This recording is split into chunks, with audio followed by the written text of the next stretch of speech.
L'immeuble a été entièrement soufflé par l'explosion. Les habitations alentours ont été elles aussi très fortement endommagées. En témoigne cette toiture d'un immeuble à proximité de la zone du sinistre. Ce matin, aux alentours de 9h30, une déflagration probablement liée au gaz détruit un immeuble ancien de 2 étages. Près du quartier de la Gare, les riverains décrivent des scènes de panique. Nous, on était en train de dormir et on a entendu une grosse explosion. Et ensuite, beaucoup de fumée qui rentrait dans l'appartement, des éclats de verre, tout le monde criait.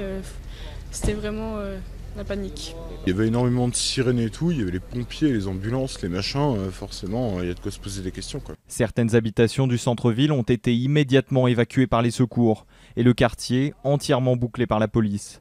SAMU et pompiers, aidés d'une équipe cynophile, sont à pied d'œuvre pour retrouver des victimes sous les décombres, mais la situation est périlleuse. On est dans un milieu très urbanisé, très enclavé.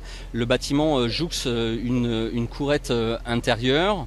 On est sur un habitat ancien qui n'aide pas nécessairement les recherches de par l'aspect compilé des gravats et de l'effondrement.